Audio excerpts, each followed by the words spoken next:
আসসালামু আলাইকুম সবাইকে। আমি রাকিব। আশা করছি আপনারা সবাই অনেক বেশি ভালো আছেন। আমরা ইতিমধ্যেই এইচটিটিপি প্রোটোকল সম্পর্কে আগে থেকেই কিছু অল্প ধারণা নিয়ে এসেছি। তো আজকের ক্লাসে আমরা কি করব? আজকের ক্লাসে আমরা এইচটিটিপি প্রোটোকল যেটা আছে সেটাকে একদম খুব বিস্তারিত ভালোভাবে ধারণা নেওয়ার চেষ্টা করব। তো আসুন আমরা দেরি না করে আমরা আমাদের ক্লাসটি শুরু করি। তো আপনারা জানেন যে আসলে এইচটিটিপি প্রোটোকলটা কি?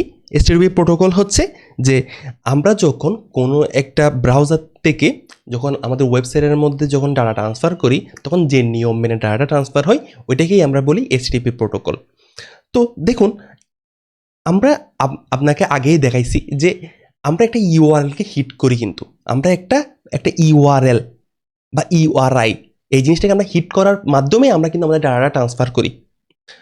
তো অনেক সময় আপনারা শুনবেন হচ্ছে কি ইউআরএল, ইউআরআই, ইউআরএন, হ্যাঁ।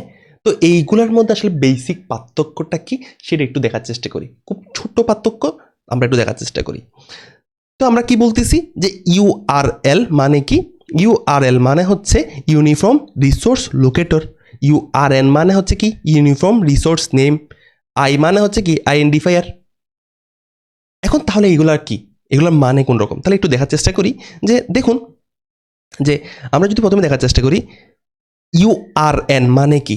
ইউআরএন মানে দেখুন যে www.example.organization তারপর /index.html ইউনিফর্ম রিসোর্স আমরা যে বলছি ইউআরএন নেম, অর্থাৎ আমি যেই রিসোর্সকে অ্যাক্সেস করতে চাচ্ছি, আমি যদি কোনো একটা রিসোর্সকে যদি অ্যাক্সেস করতে চাই তাহলে অবশ্যই আমার কি করতে হবে, একটা নির্দিষ্ট নামে হিট করতে হবে। আমি একটা রেস্টুরেন্টের মধ্যে খেতে যাচ্ছি, তাহলে আমার কি করতে হবে, অবশ্যই ওই রেস্টুরেন্টের নামটা জানতে হবে, ঠিক না? তাহলে ডাব্লিউ ডট এই জিনিসটা নামকে প্রকাশ করছে না। নামকে আমি যেই ওয়েবসাইটের মধ্যে যেতে চাচ্ছি তার নামকে প্রকাশ করতেছে হচ্ছে কি আমার এই অংশটা। index.html মানে হচ্ছে কি যেই পেজের মধ্যে আমরা যেতে যাচ্ছি। তাহলে ইউআরএন মানে হচ্ছে কি নাম, যে ওয়েবসাইটের মধ্যে আমি যেতে যাচ্ছি। রিসোর্স নেম, আমি যে রিসোর্সকে পেতে চাচ্ছি তার নাম। ইউআরএল, ইউআরএল এর মধ্যে কি যে লোকেশন, অর্থাৎ আমার এই ক্ষেত্রে আমি কোন প্রোটোকলকে ইউজ করতেছি, আমি কি এইচটিটিপি প্রোটোকলকে ইউজ করতেছি নাকি এইচটিটিপিএস প্রোটোকলকে ইউজ করতেছি। তাহলে আমার এইখানের মধ্যে যখন ইউআরএন এর সাথে যখন আমরা কি করি প্রোটোকলটাকেও অ্যাড করে দিই তখন আমরা কি পাই এল, ইউআরএল, যেটাকে আমরা সবসময় বলি ইউআরএল ইউআরএল ইউআরএল। তাহলে এটা হচ্ছে ইউআরএল, অর্থাৎ নাম এবং সাথে কি আমাদের এইচটিটিপি কোন নিয়মে যাচ্ছে, তাহলে কি ইউআরএল হচ্ছে এটা। আর ইউআরআই হচ্ছে কি আমি যদি আরও কিছু এক্সট্রা ইনফরমেশন যদি পাস করতে চাই এখানে, তখন আমি এই পুরোটাকে ইউআরআই বলি, আইডেন্টিফায়ার। অর্থাৎ ইউআরআই কি এখানে দেখাচ্ছে, দেখেন ইউআরআই হচ্ছে কি টোটালটা, ইউআরএন হচ্ছে তার একটা অংশ, ইউআরএল হচ্ছে তার আর একটা অংশ। বুঝতে পারলাম আশা করি? ওকে, তাহলে আমাদের ইনিশিয়াল ক্ষেত্রে আমরা যেটা বুঝতে পারলাম যে ইউআরএল, ইউআরএন, ইউআরআই এর মধ্যে পার্থক্যটা আসলে কোন জায়গায়। ওকে, এখন দেখুন, এখন আমাদের যে জিনিসটা বলতে হবে যে আমি যখন একটা ওয়েবসাইটের মধ্যে লগ ইন করি ইমেল এবং পাসওয়ার্ড দিই, তো এটা তো আমি ক্লায়েন্ট, আমি একজন, আমি দিচ্ছি। তো আমি যখন আমার রিকোয়েস্টটা পাঠাই, তখন সাথে রিকোয়েস্টটা পাঠানোর সময় সাথে আমাদের ব্যাক এন্ড ইঞ্জিনিয়ার বা অটোমেটিক আমাদের কিছু কিছু বিষয় আমাদের ব্যাক এন্ড ইঞ্জিনিয়ার সেট করে, কিছু কিছু জিনিস অটোমেটিক হয়। তো আমরা কি বলতে চাচ্ছি যে আমার একজন ইউজার যখন আমাদের রিকোয়েস্টটা পাঠাচ্ছে, কোন জায়গায় পাঠাচ্ছে, সার্ভারের মধ্যে পাঠাচ্ছে। তো রিকোয়েস্ট পাঠানোর সময় কিছু extra information backend engineer set করে দেয়, যে ব্যাকএন্ড যে সব কিছু ক্রিয়েট করতেছে ব্যাকএন্ডের, ও কিন্তু কিছু এক্সট্রা ইনফরমেশন সেট করে দেয়। এইটাকে আমরা বলি হচ্ছে কি এইচটিটিপি হেডার্স বা মেটাডেটা, অর্থাৎ extra information about the request and response. Extra information about the request and response. তাহলে আমি একটু আপনাকে দেখানোর চেষ্টা করি যে এক্সট্রা ইনফরমেশনটা আসলে কি। তাহলে একটু স্ক্রিনে দেখুন যে আমরা আমাদের ব্রাউজারের মধ্যে যাওয়ার পর গুগলের মধ্যে আমরা কি সার্চ করলাম, কোড উইথ রাকিব, এবং কোড উইথ রাকিব সার্চ করার পরে আমাকে কি সাজেস্ট করলো, আমার কিছু লেটেস্ট ভিডিও এবং কি আমার ইউটিউব চ্যানেল যেটা আছে ওইটা। এখন দেখুন আমি সার্চ করছি শুধুমাত্র কি কোড উইথ রাকিব, আমি শুধুমাত্র রিকোয়েস্ট করছি শুধুমাত্র এটা, ঠিক না? এবং আমাকে রেসপন্স দিছে হচ্ছে কি এই সকল পেজগুলা। এই জিনিসগুলা। এখন আমি রিকোয়েস্ট করার সময় কিছু এক্সট্রা ইনফরমেশন কিন্তু আমার সার্ভারের মধ্যে যায়, কিছু এক্সট্রা ইনফরমেশন, যেটাকে আমরা বলতে চাই হেডার বা মেটাডেটা। এবং রেসপন্স যখন আসছে, রেসপন্স হিসেবে আমি দেখতে পাচ্ছি শুধুমাত্র এই পেজটা, কিন্তু কিছু এক্সট্রা ইনফরমেশন রেসপন্স হিসেবে আসার সময়ও আসে। তাহলে আমরা যদি দেখতে চাই এটাকে, আমরা কি করব, ইনস্পেক্ট করব, এবং ইনস্পেক্ট করার পরে আমরা আমাদের নেটওয়ার্ক অপশনের মধ্যে যাব, এবং নেটওয়ার্ক অপশনের মধ্যে যাওয়ার পর আমরা একটা যদি নতুন করে রিলোড নিই, তাহলে দেখেন কি হলো ঘটনা। আমরা যদি উপরের দিকে দেখেন, আমি একটু জুম করি আপনাকে, এই পোর্শনের মধ্যে সার্চ করছি, আমি কিন্তু একটা রিকোয়েস্ট করছি, সার্চ কোড উইথ রাকিব, আমি শুধুমাত্র এই জিনিসটা সার্চ করছিলাম, ঠিক না? এখন দেখেন আমরা যদি একটু দেখার চেষ্টা করি, আমি যদি এই জিনিসটা দেখার চেষ্টা করি, দেখেন তা আমি কোন রিকোয়েস্ট ইউআরএলকে হিট করছি, দেখেন আমাদের কোন রিকোয়েস্ট ইউআরএলটা আমরা হিট করছি, আমি একটু বড় করি এটাকে, দেখেন তাহলে আমি www.https, হ্যাঁ, এবং সার্চ, তারপর হচ্ছে কি আমি কোন ইউআরএলটাকে হিট করছি, এই জিনিসটাকে আমি হিট করছি। এখন দেখুন আমাদের কিন্তু কিছু এক্সট্রা ইনফরমেশন কিন্তু পাস হয়ে গেছে। দেখেন রিকোয়েস্ট হেডার, আমি যখন রিকোয়েস্ট করছি তখন কিন্তু কিছু এক্সট্রা, আমি কিন্তু শুধুমাত্র সার্চ করছি শুধুমাত্র এটা, এই ইউআরএলটাকে আমি হিট করছি, কোড উইথ রাকিবকে। কিন্তু কিছু এক্সট্রা ইনফরমেশন মানে হচ্ছে কোনটা এখন দেখেন তো, এই তো এখানে রিকোয়েস্ট হেডার, তাহলে কি কি দেখেন তো, আমাদের অথরিটি, এগুলো কিন্তু আমি নিজে সেট করি না, এটা কিন্তু আমি দিই নাই, এটা কিন্তু আমার ব্যাকএন্ড ইঞ্জিনিয়ার বা অটোমেটিক জিনিসটা কিন্তু সেট হয়েছে, বিভিন্ন রকম কুকিজ, তারপর হচ্ছে কি অ্যাকসেপ্ট এনকোডিং, হ্যাঁ, তারপর এই সকল বিভিন্ন রকম বিষয়, প্রায়োরিটি, বিভিন্ন বিষয় আমাদের কি রিকোয়েস্ট হেডার, অর্থাৎ আমি যখন রিকোয়েস্টটা পাঠাচ্ছি তখন আমার কি, আমি কিন্তু রিকোয়েস্ট পাঠানোর সময় এক্সট্রা ইনফরমেশন কিন্তু আমি পাঠাইছি। তারপর হচ্ছে কি আমাদের রেসপন্স হেডার, অর্থাৎ আমি যখন রেসপন্সটা আসতেছে তো রেসপন্সটা কোন রকম আসতেছে, এই রেসপন্সটা সম্পর্কে ডিটেলসগুলো কিছু এক্সট্রা ইনফরমেশন সেটা আমি কি এখানে পাচ্ছি রেসপন্স হেডার। তাহলে দেখেন আমার এইখানের মধ্যে কি আছে, কন্টেন্ট টাইপ, অর্থাৎ কি টাইপের কন্টেন্ট রেসপন্স হিসেবে আসতেছে, এই ক্ষেত্রে আমরা কি একটা HTML পেজ দেখতে পাচ্ছি। তারপর হচ্ছে ডাটাটা কোন সময় এক্সপায়ার কোন হবে, তারপর বিভিন্ন রকম কুকিজ, হ্যাঁ, বিভিন্ন ইনফরমেশন আমরা কিন্তু কি রেসপন্স হিসেবে পাচ্ছি। তো আশা করতেছি আমরা এই জিনিসটা বুঝতে পারলাম যে আমি যখন একটা রিকোয়েস্ট পাঠাই তো অটোমেটিক কিছু এক্সট্রা ইনফরমেশন কিন্তু যায়।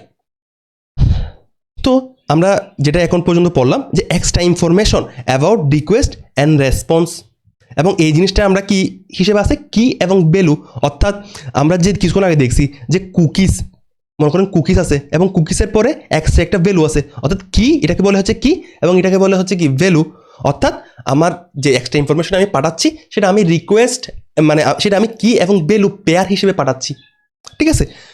তারপর হচ্ছে কি সেটা আমরা পাঠাই হচ্ছে কি রিকোয়েস্ট এবং রেসপন্সের সাথে সাথে। এখন এই জিনিসটা আমার কোন জায়গায় লাগে, আমি কেন এই জিনিসটাকে আমি পাঠাই, এক্সট্রা ইনফরমেশন আমি কেন পাঠাই, অবশ্যই একটা কারণে তো পাঠাই। তাহলে এক্সট্রা ইনফরমেশনটা আমি কেন পাঠাই, ক্যাশিংয়ের জন্য, অথেন্টিকেশনের জন্য, বিভিন্ন রকম স্টেটকে ম্যানেজ করার জন্য। তাহলে আমি যদি কয়েকটার কথা বলি যে ক্যাশিং, ক্যাশিং হচ্ছে কি যেমন যে আপনি কোনো একটা ওয়েবসাইটের মধ্যে লগ ইন করলেন, আপনি কোনো একটা ওয়েবসাইটের মধ্যে লগ ইন করলেন, লগ ইন করার পর ইমেল এবং পাসওয়ার্ড দিয়ে লগ ইন করছেন, আপনি যখন পুনরায় ওয়েবসাইটের মধ্যে ঢুকতে যাবেন তখন কি আপনার থেকে পুনরায় লগ ইন এবং পুনরায় ইমেল এবং পাসওয়ার্ডটা কি আপনার থেকে আবার চাই? কি বলতে চাচ্ছি, একটা ওয়েবসাইট আছে, একটা ওয়েবসাইটের মধ্যে আপনি লগ ইন করতে যাচ্ছেন, তাহলে আপনি ইমেল এবং পাসওয়ার্ড দেন, তাহলে আপনাকে ওয়েবসাইটের মধ্যে আপনাকে প্রবেশ করতে দেয়।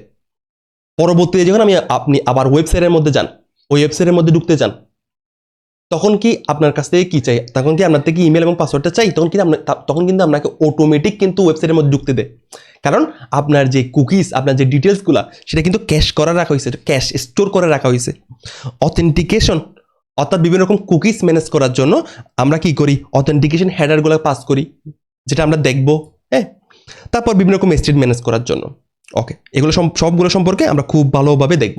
কিন্তু ইনফরমেশন কি আমার যেটা জানতে হবে এখন পর্যন্ত সেটা হচ্ছে কি, রিকোয়েস্ট পাঠানোর সময় বা রেসপন্স আসার সময় আমরা কি করি, কিছু এক্সট্রা ইনফরমেশন পাস করি, কি কি কারণে, ক্যাশিং, অথেন্টিকেশন, বিভিন্ন রকম স্টেট ম্যানেজ করার জন্য, আরো বিভিন্ন রকম কারণ থাকতে পারে। ওকে, তাহলে আমরা এই হেডারকে বিভিন্ন রকম ক্যাটাগরিতে ভাগ করি, যেমন হচ্ছে রিকোয়েস্ট পাঠানোর সময় আমি যে হেডারগুলোকে পাঠাই সেটাকে আমরা বলি রিকোয়েস্ট হেডার, রেসপন্স পাঠানোর সময় আমি যে হেডারগুলোকে পাঠাই সেটাকে আমি বলি রেসপন্স হেডার, তারপর হচ্ছে রিপ্রেজেন্টেশন হেডার, তারপর হচ্ছে পেলোড হেডার। আপনার জাস্ট জানতে হবে হচ্ছে কি হেডার মানে হচ্ছে এক্সট্রা ইনফরমেশন, এইটা জাস্ট আমি এটা নাম দিলাম, এটা জাস্ট কিছু নাম, আপনি চাইলে এটাকে আরো ভাগে ভাগ করতে পারবেন। তো রিপ্রেজেন্টেশন হেডার বা পেলোড হেডার এটা জাস্ট একটা নাম, কিন্তু হেডার মানে আমার কি জানতে হবে, এক্সট্রা ইনফরমেশন। এতটুকু জানতে হবে। তাহলে আমি জাস্ট একটু নোট রাখলাম, আপনি জাস্ট দেখে নিতে পারবেন এই জিনিসটা আসলে কি বলতেছে। আমি যদি আপনাকে জাস্ট একটু ব্রিফলি যদি বলি যে আপনি যখন কোনো একটা ভিডিও যখন পাস করেন, মনে করেন ইউটিউবের মধ্যে আপনি কোনো একটা ভিডিও আপলোড করতে চাচ্ছেন, তো ভিডিও আপলোড করার সময় ওই ভিডিওর টাইপটা কি, হ্যাঁ ওই ভিডিওর এনকোডিং টাইপটা কি, ওই ভিডিওর কম্প্রেশন ফরম্যাটটা কি, ওই সকল ইনফরমেশন আমরা পাস করতে হয়। তো এই ধরনের কোনো একটা ইনফরমেশন এনকোডিং বা কম্প্রেশন রিলেটেড কোনো যদি কিছু আমরা যদি পাস করতে হয়, তখন আমি তাকে বলি হচ্ছে কি রিপ্রেজেন্টেশন হেডার। অর্থাৎ আমি যে ডাটাটা পাস করতেছি ওই ডাটাটা সম্পর্কে কিছু ডিটেলস। পেলোড হেডার আছে, হ্যাঁ আপনি payload header, request header, response header সবগুলোকে সেম চিন্তা করতে পারেন, এক্সট্রা ইনফরমেশন। এখন আমার যে জিনিসটা জানতে হবে যে কিছু কমন হেডার, যেটা আমার রিকোয়েস্ট পাঠানোর সময় আমার পাস হয় এবং রেসপন্স আসার সময় অনেক সময় পাস হয়। তো এই কমন হেডারগুলো কি কি, যে অ্যাকসেপ্ট, অর্থাৎ এটা হচ্ছে একটা কি, এটা হচ্ছে কি ভ্যালু। তাহলে অ্যাকসেপ্ট টাইপের একটা কি আছে, হেডার আছে। ইউজার এজেন্ট টাইপের একটা হেডার আছে। অথরাইজেশন টাইপের একটা হেডার আছে। কন্টেন্ট টাইপের একটা হেডার আছে। কুকিজ টাইপের একটা হেডার আছে। আরও বিভিন্ন রকম হেডার আছে, যেটা আপনি কিছুক্ষণ আগে কিন্তু দেখলেন। তো দেখেন অ্যাকসেপ্ট টাইপের হেডারটা আসলে কি বলে, এটা যেহেতু কমন হেডার সেজন্য একটু ব্যাখ্যা যদি করি, যে কি বলে, when we accept Jason data. হ্যাঁ, তো আপনি কিছুক্ষণ আগে যে দেখছেন অ্যাকসেপ্ট টেক্সট বা HTML, অর্থাৎ আপনি যে রিকোয়েস্টটা পাঠাচ্ছেন বা আপনার যে রেসপন্সটা আসতেছে, এই রেসপন্সটা আসলে কোন টাইপের, কোন ধরনের ডাটা আসতেছে। তো এটা হচ্ছে কি দেখেন টেক্সট বা HTML বা জেসন টাইপের যদি কোনো ডাটা যদি পাস করেন, তখন কি জেসন দেন অ্যাপ্লিকেশন স্ল্যাশ জেসন। তারপর হচ্ছে কি ইউজার এজেন্ট, অর্থাৎ আপনার কোন জায়গা থেকে ডাটাটা আসতেছে, কোন জায়গা থেকে রিকোয়েস্টটা পাঠাচ্ছেন, কোন জায়গা থেকে রেসপন্সটা আসতেছে। যেমন আপনি যদি মোবাইল থেকে রিকোয়েস্ট পাঠান, তখন হয়তো বা ইউজার এজেন্টের মধ্যে কি থাকবে, মোবাইল থাকবে। আপনি যদি মনে করেন ব্রাউজার থেকে ডাটা পাঠান, তখন দেখবে এখানে মানে ইউজার এজেন্ট হিসেবে ব্রাউজার থাকবে। অর্থাৎ এই ধরনের কিছু বিষয়, অর্থাৎ কে রিকোয়েস্টটা পাঠাচ্ছে বা কে রেসপন্সটা পাঠাচ্ছে, তার ডিটেলসটা যদি আমি পাঠাতে চাই, তখন আমি এইভাবে এই হেডারের মধ্যে পাঠাবো। তারপর হচ্ছে কি অথরাইজেশন, অর্থাৎ বিভিন্ন রকম টোকেন যদি আমার পাঠাতে হয়, তখন আমরা এখানে পাঠাই।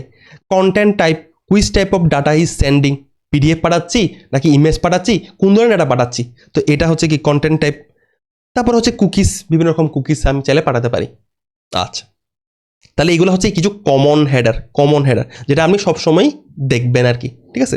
ওকে, আপনি চাইলে আপনার নিজের মতো করে পাঠাতে পারেন। মনে করেন আপনি একটা রিকোয়েস্ট পাঠাচ্ছেন, আপনি চাচ্ছেন হচ্ছে একটা এক্সট্রা ইনফরমেশন পাঠাবেন, তাহলে আপনি আপনার মতো করে দিলেন হচ্ছে কি হিসেবে দিলেন, মনে করেন রাকিব, এবং এখানে দিলেন হচ্ছে কি hi I am Rakib.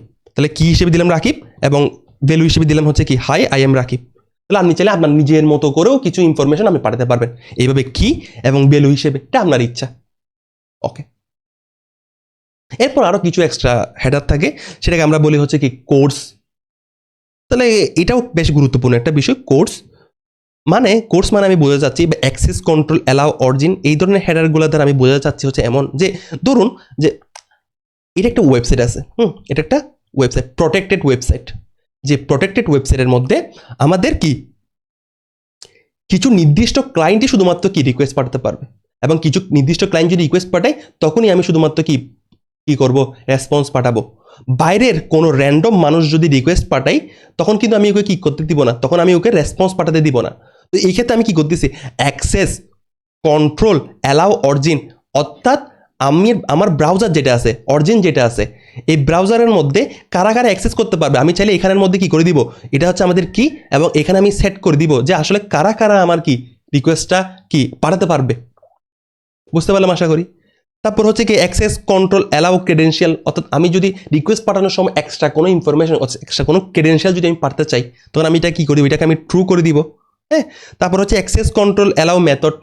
Method মানে হচ্ছে কি, যে আমি আসলে মেথড সম্পর্কে আপনি একটু পরে দেখবেন, অর্থাৎ আমি যদি গ্যাট বা পোস্ট কোনো রকম মেথড, কোন মেথড আমি কি করতে চাচ্ছি, অর্থাৎ কোন ধরনের মেথড আমি পাঠাতে চাচ্ছি, ওই মেথডগুলো আপনি এখানে দিয়ে দিবেন। হ্যাঁ, ওকে। তাহলে এইগুলো আসলে কি, এগুলো আসলে আপনার ওয়েবসাইট ভিত্তিক ভ্যারি করবে, ঠিক আছে। এগুলো আপনার ওয়েবসাইট ভিত্তিক ভ্যারি করবে। আপনার ওয়েবসাইট যদি বেশি প্রোটেক্টেড রাখতে চান, তখন আপনি এইভাবে করে কাজ করবেন। অর্থাৎ আপনার ওয়েবসাইট ভিত্তিক, আপনি যে কোম্পানিতে কাজ করেন, এই কোম্পানি ভিত্তিক এই হেডারগুলো কিন্তু ভ্যারি করবে। ওকে, এখন এরপর হচ্ছে কি HTTP মেথড। আমরা কি করলাম এখন পর্যন্ত, হেডার মানে হচ্ছে এক্সট্রা ইনফরমেশন। এখন হচ্ছে মেথড। আপনি যে কোনো একটা ওয়েবসাইটের মধ্যে একজন ক্লায়েন্ট, আপনি এবং আপনি একটা রিকোয়েস্ট করতেছেন এবং আপনি একটা রেসপন্স পাচ্ছেন। এখন রিকোয়েস্ট করার সময় একটা বিষয় খেয়াল করেন, এক ধরনের রিকোয়েস্টে আপনি জাস্ট একটা ছোট্ট করে একটা ইউআরকে হিট করলেন এবং আপনাকে একটা কি দিচ্ছে, আপনাকে একটা রেসপন্স দিয়ে দিচ্ছে। অর্থাৎ আমরা যে ফেসবুকে যদি উদাহরণটা যদি দেখার চেষ্টা করি, যে আপনি ফেসবুকের ওয়েবসাইটের মধ্যে গেছেন এবং ভিডিওসের মধ্যে ক্লিক করছেন, জাস্ট একটা ক্লিক করছেন, একটা রিকোয়েস্ট করছেন এবং আপনাকে ও ইনফরমেশন সব দিয়ে দিয়েছে যা ভিডিও আছে। আপনি যখন লগ ইন করেন তখন কি হয়, তখন আপনি আপনার ইমেল দেন, পাসওয়ার্ড দেন। অর্থাৎ এই ক্ষেত্রে লগ ইন করার সময় আপনি কিন্তু আপনার কাছ থেকে কিছু ইনফরমেশন দিচ্ছেন এবং একটা রেসপন্স পাচ্ছেন। আবার কি কোনো সময় আপনি কোনো রকম ইনফরমেশন পাঠান না, জাস্ট ইউআরএলটা হিট করেন এবং আপনাকে রেসপন্স দেয়। তাহলে এখানে দুইটা বিষয়, যে একটা গেট মেথড আছে আর একটা আছে হচ্ছে কি পোস্ট মেথড, যেটা সবচেয়ে বেশি গুরুত্বপূর্ণ এই দুইটা মেথড। অর্থাৎ আপনি যখন একটা রিকোয়েস্ট করেন, রিকোয়েস্টটা হইতে পারে গেট, হইতে পারে হচ্ছে পোস্ট। তাহলে পার্থক্য কোন জায়গায়, যে আপনি যখন কোনো একটা রিসোর্স পাওয়ার জন্য যখন কি কোনো একটা ইনফরমেশন দেন, অর্থাৎ আপনি কোনো কিছু পাস করবেন না, কোনো রকম ইনফরমেশন, আপনার কোনো ইনফরমেশন পাস করবেন না, ইমেল পাসওয়ার্ড কিছু পাস করবেন না। আপনি জাস্ট কি করবেন, আপনি জাস্ট গেট রিকোয়েস্ট করতেছেন এবং আপনাকে একটা রেসপন্স দিয়ে দিবে। এবং পোস্ট মেথড কি, যখন আপনি কিছু এক্সট্রা ইনফরমেশন দেন, আপনি কিছু ইনফরমেশন পাস করেন রিকোয়েস্ট পাঠানোর সময়, আপনি নিজে ক্লায়েন্ট হিসেবে যখন কিছু ইনফরমেশন পাস করেন, অর্থাৎ লগ ইন করার সময় আপনি ইমেল এবং পাসওয়ার্ড পাস করেন এইরকম, এবং আপনি একটা রেসপন্স পান। তাহলে এই দুইটাই হচ্ছে কি সবচেয়ে গুরুত্বপূর্ণ। এরপর হচ্ছে কি, আমরা যদি আগেটা দেখি, যে আপনি একটা রিকোয়েস্ট করার পরে আপনি ডাটাবেজের মধ্যে কিছু স্টোর করছেন। অর্থাৎ আমি আপনাকে যদি বোঝাই, যে ধরুন ক্লায়েন্ট, এটা হচ্ছে আপনার সার্ভার এবং এটা হচ্ছে আপনার ডাটাবেস। আপনি ক্লায়েন্ট হিসেবে মনে করেন কি করলেন, আপনি একটা রিকোয়েস্ট করছেন, অর্থাৎ আপনার ইনফরমেশন যেগুলো আছে, আপনার ইনফরমেশন অর্থাৎ ইমেল পাসওয়ার্ড যা আছে সার্ভারের মধ্যে দিলেন এবং সার্ভার কি করছে, এই জিনিসটাকে ডাটাবেজের মধ্যে স্টোর করছে। ঠিক আছে, এখন আপনি যদি চাচ্ছেন হচ্ছে কি, যে আপনার ডাটাবেস থেকে ইনফরমেশনগুলোকে ডিলিট করে দিবেন, তখন আপনি কোন ধরনের মেথডকে কল করবেন, আপনি তখন ডিলিট টাইপের মেথডকে কল করবেন। ঠিক আছে, এরপর আপনি যে ইনফরমেশনগুলো আপনি ইমেল এবং পাসওয়ার্ড হিসেবে এখানে ডাটাবেসের মধ্যে স্টোর আছে, আপনি চাচ্ছেন আপনার ইমেলটাকে আপনি আপডেট করবেন একটা ইনফরমেশন শুধু, অর্থাৎ একটা পুরো অবজেক্টের ইমেল পাসওয়ার্ড, একটা অবজেক্টের আপনি শুধু একটা ইনফরমেশনকে চেঞ্জ করতে চাচ্ছেন, অর্থাৎ ইমেলকে শুধুমাত্র কি চেঞ্জ করতে চাচ্ছেন, তখন আপনি ফ্যাচ মেথড কল করবেন। অর্থাৎ আপনি যদি কোনো কিছু আপডেট করতে চান, পুট হচ্ছে কি, আপনি যদি পুরোটাকে যদি চেঞ্জ করতে চান, অর্থাৎ পুরোটাকে আপডেট যদি করতে চান, তখন আপনারা কি করবেন, পুট মেথড কি ইউজ করবেন। পোস্ট হচ্ছে কি, আপনি যদি কোনো কিছু অ্যাড করতে চান, পোস্ট মেথড। গেট হচ্ছে কি, আপনি যদি সবকিছু নিতে চান শুধু। পোস্ট হচ্ছে কি, যদি আপনি শুধু গেট করতে চান। ফ্যাচ কি, আপনি যদি কোনো কিছু কি করতে চান, আপনি যদি কোনো কিছুকে আপডেট করতে চান, কিন্তু একটা ইনফরমেশন, একটা দুটা ইনফরমেশন, পুরো ইনফরমেশনটা আপনি আপডেট করতে চাচ্ছেন না। ডিলিট হচ্ছে কি, যদি আপনি পুরোটাকেই কি করতে চান, ডিলিট করতে চান। তাহলে এই মেথডগুলো সব অনেক বেশি গুরুত্বপূর্ণ, এগুলো সম্পর্কে আপনার খুব ভালো ধারণা রাখতে হবে। সেজন্য আমি এগুলো বারবার করে আপনাকে একটু দেখতে বলবো যে জিনিসটা, যে আসলে কোনটা কি কাজ করে। আমরা যখন কোড করবো তখন দেখবে আপনার কাছে এগুলো অনেক বেশি কাজে লাগবে। এই জিনিসগুলো, এই কনসেপ্টটা আপনার অনেক বেশি কাজে লাগবে। হেডারের কনসেপ্ট কাজে লাগবে, এই জিনিসগুলোর কনসেপ্ট আপনার কাজে লাগবে। এরপর আমরা একটা ছোট্ট একটা বিষয়, সেটা হচ্ছে কি স্ট্যাটাস কোড সম্পর্কে একটু পরিচিত হওয়ার চেষ্টা করব, যে আসলে এইচটিটিপির স্ট্যাটাস কোডগুলো আসলে কি। দেখুন, যে স্ট্যাটাস কোড মানে যদি আমি সংক্ষেপে যদি বলি, এমন একটা কোড যে কোডটাকে আমি দেখেই বুঝতে পারবো যে একজন ক্লায়েন্ট যে রিকোয়েস্টটা করছে, এই রিকোয়েস্টটা সাকসেসফুল হয়েছে নাকি সাকসেসফুল হয়নি। আপনারা অনেকেই ব্রাউজারের মধ্যে কোনো একটা ভুল ইউআরএল এর মধ্যে যখন হিট করেন, তখন আপনাকে একটা স্ট্যাটাস কোড শো করে 404 পেজ নট ফাউন্ড। ঠিক না, এই জিনিসটা সম্পর্কে আপনি আসলে জানেন, আমি ধারণা করছি আপনি এটা সম্পর্কে আপনি জানেন, যে আপনি যখন কোনো একটা ব্রাউজারের মধ্যে যখন কোনো একটা ভুল ইউআরএল এর মধ্যে যখন হিট করেন, তখন আপনাকে রেসপন্স হিসেবে পাঠাই হচ্ছে কি 404। তাহলে এইখানে যে 404, সেটা একটা নির্দিষ্ট মিনিং তো আছে। ঠিক আছে, তাহলে আমাদের কোন একটা নাম্বার, যে নাম্বারটা দেখেই আমি বুঝতে পারবো যে কোন একটা রিকোয়েস্ট সাকসেসফুল হয়েছে নাকি সাকসেসফুল হয়নি। এই ক্ষেত্রে সবচেয়ে বেশি যে জনপ্রিয় স্ট্যাটাস কোডগুলো আছে, আপনি যদি দেখেন কোনো সময় স্ট্যাটাস কোড যে 200 সামথিং অর্থাৎ 300 এর আগে, অর্থাৎ এই রেঞ্জের ভিতরে 200 থেকে এই রেঞ্জের ভিতরে যদি আপনি যদি কোনো ইনফরমেশন, কোনো স্ট্যাটাস কোড যদি কোনো সময় দেখেন, অর্থাৎ কোনো একটা কোড যেটা আমাদের লাগবে পরে, অর্থাৎ এই ধরনের কোড যদি কোনো সময় দেখেন, তাহলে আপনি বুঝবেন হচ্ছে কি যে সাকসেস টাইপের কোনো একটা রিকোয়েস্ট হয়েছে। তারপর হচ্ছে কি সবচেয়ে বেশি জনপ্রিয় আর কি কি আছে, যে এটা হচ্ছে 200 সাকসেস টাইপের। এরপর হচ্ছে কি 400 অর্থাৎ 404, তারপর হচ্ছে কি 400, 401, অর্থাৎ এই ধরনের কিছু ইনফরমেশন, অর্থাৎ এই ধরনের যদি কোনো স্ট্যাটাস কোড দেখেন, তাহলে আপনি বুঝবেন হচ্ছে কি যে ক্লায়েন্টে কোনো ইরর করছে। অর্থাৎ 404 আমরা কখন দেখি, যখন আপনি কোনো একটা বুল ইউআরএল এর মধ্যে হিট করেন, তাহলে বুল ইউআরএল এর মধ্যে হিট করছে কে, আপনি, তাহলে ক্লায়েন্ট ইরর যখন হয় তখন আপনি 400 সামথিং আপনি স্ট্যাটাস কোড দেখেন। তারপর হচ্ছে যদি 500 যদি সামথিং কোনো কিছু যদি স্ট্যাটাস কোড দেখেন, তাহলে এটা বুঝাই হচ্ছে কি সার্ভার ইরর।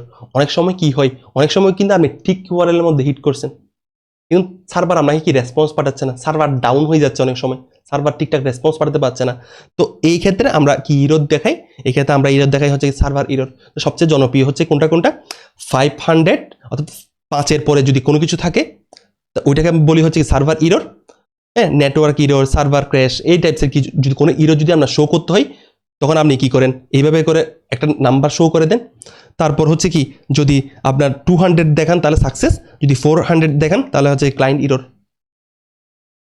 বুঝতে পারলাম আশা করি। তাহলে আমরা জাস্ট এতটুকু বিষয় জানতে হবে। এখন যদি আপনি আরেকটু ডিটেলসে যদি যেতে চান, তাহলে দেখেন যে আপনি যদি 200 দেখেন, তাহলে এই জিনিসটা রিপ্রেজেন্ট করে হচ্ছে ওকে, যে আমার রিকোয়েস্টটা সাকসেসফুল হয়েছে। 201 দ্বারা বোঝাই হচ্ছে কি যে কোনো একটা আপনি মনে করেন কোনো একটা ডাটাবেসের মধ্যে কোনো একটা ইনফরমেশন স্টোর করতে চাচ্ছেন এবং স্টোর করার কাজটা কিন্তু সম্পন্ন হয়েছে, তখন এই ক্ষেত্রে আপনি 201 এই ধরনের কিছু কি স্ট্যাটাস কোড শো করেন। তারপর যদি আপনার যদি কোনো রকম ব্যাড রিকোয়েস্ট হয়, কোনো রকম কি আনঅথরাইজ রিকোয়েস্ট হয়, তখন আপনি এই ধরনের কিছু স্ট্যাটাস কোড শো করান। এখন এই স্ট্যাটাস কোডগুলা কোম্পানি ভিত্তিক ভেরি করবে, অর্থাৎ আপনার কোম্পানির মধ্যে, আপনি যে কোম্পানির মধ্যে কাজ করবেন, যে সফটওয়্যার কোম্পানির মধ্যে কাজ করবেন, ওইখানের মধ্যে কিন্তু লিস্ট আকারে থাকে যে এই ধরনের যদি কোনো সমস্যা হয়, এই ধরনের যদি কোনো একটা রেসপন্স আসে, তাহলে তুমি এই স্ট্যাটাস কোডটা রেসপন্স পাঠানোর সময় বা রিকোয়েস্ট পাঠানোর সময় শো করবা।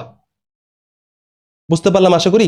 তো স্ট্যাটাস কোডটা কি, স্ট্যাটাস কোডটা একটা নাম্বার, যে নাম্বারটা দেখে আমরা বুঝতে পারবো যে আমার রিকোয়েস্টটা সাকসেসফুল হয়েছে নাকি সাকসেসফুল হয় নাই, নাকি অন্য কোনো রকম সমস্যা হয়েছে নাকি হয় নাই।